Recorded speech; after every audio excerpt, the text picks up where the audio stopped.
যালিকা লিতুমিনু বিল্লাহি ওয়া রাসূলিহি, যাতে করে এটা এই বিধান এই জন্যই যে যাতে করে তোমরা আল্লাহর প্রতি বিশ্বাসী হও, রাসূলুল্লাহ সাল্লাল্লাহু আলাইহি ওয়াসাল্লামের প্রতি বিশ্বাসী হও। ওয়া তিলকা হুদুদুল্লাহ, আর এই জিহারের কাফারা এগুলি হচ্ছে আল্লাহ পাকের সীমানা। ওয়ালিল কাফিরিন আযাবুন আলীম, আর যারা আল্লাহ পাকের হুদুদ এই সীমানাকে অতিক্রম করবে, অমান্য করবে, তারা হচ্ছে কাফের, আর কাফেরদের জন্য রয়েছে যন্ত্রণাদায়ক শাস্তি। ইন্নাল্লাযীনা ইউহাদ্দুনাল্লাহ ওয়া রাসূলাহু কুবিতু কামা কুবিতাল্লাযীনা মিন ক্বাবলিহিম ওয়া ক্বাদ আনজালনা আয়াতিন বায়্যিনাতিন ওয়ালিল কাফিরিন আযাবুম মুহিন। আল্লাহ পাক এই আয়াতে আর এর পরের আয়াতে আল্লাহ পাক রব্বুল আলামিন নবী মুহাম্মদ সাল্লাল্লাহু আলাইহি সাল্লামকে, সাহাবায়ে কেরামদেরকে সুসংবাদ দিচ্ছেন যে খন্দকের যুদ্ধ হতে যাচ্ছে, এই যুদ্ধে কাফেররা পরাস্ত হবে আর মুমিন মুসলিমরা সম্মানিত হবে, বিজয়ী হবে। ইন্নাল্লাযীনা ইউহাদ্দুনাল্লাহ ওয়া রাসূলাহু, নিঃসন্দেহে যারা আল্লাহ পাকের বিরোধিতা করে আর তার রাসূলের বিরোধিতা করে, কুবিতু কামা কুবিতাল্লাযীনা মিন ক্বাবলিহিম, তাদেরকে ওইভাবেই লাঞ্ছিত অপদস্থ করা হবে যেমন তাদের পূর্বের লোকদেরকে লাঞ্ছিত অপদস্থ করা হয়েছে।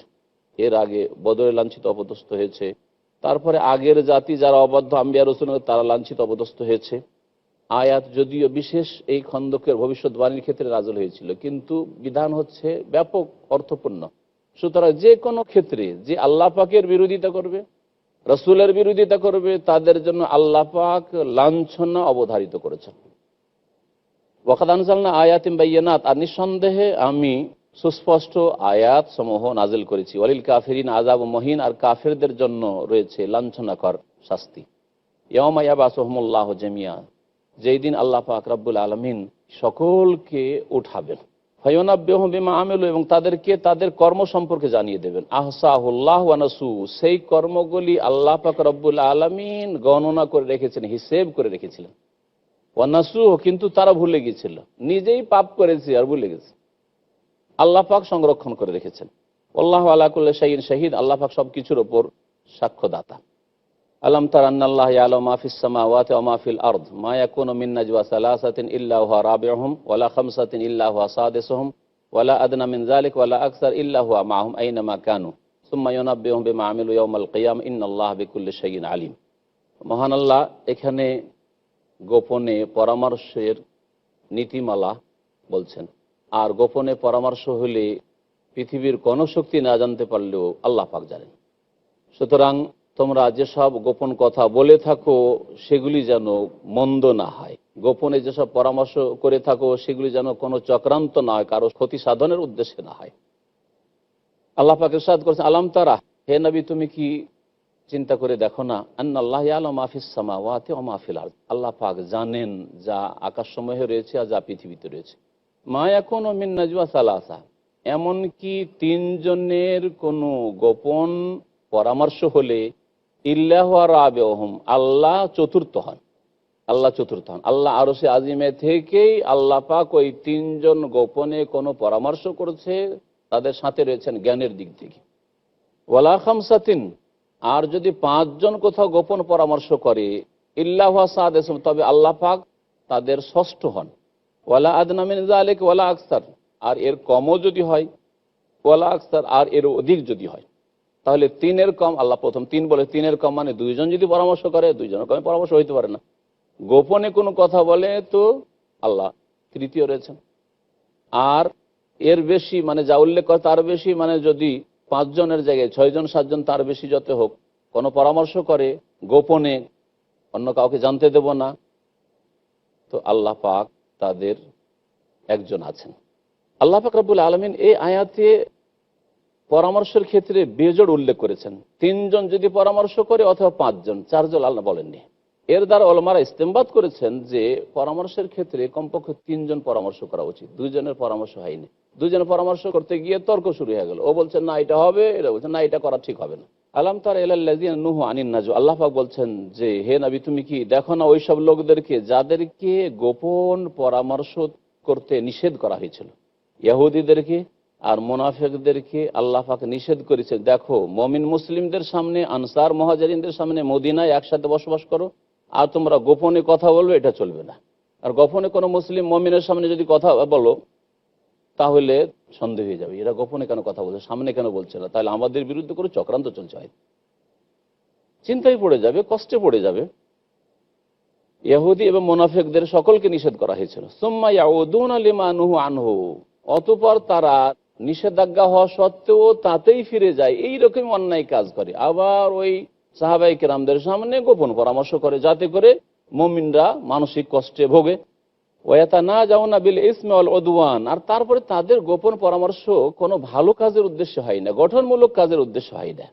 তারা গোপন পরামর্শ করে থাকে বিল ইসম, গুনাহ নিয়ে, কেমন করে কোন পাপ হবে, ওয়াল উদওয়ান, আর সীমা লঙ্ঘনের ব্যাপারে বাড়াবাড়ি করবে, কারোর উপর অন্যায় করবে, চক্রান্ত করবে, এইসব।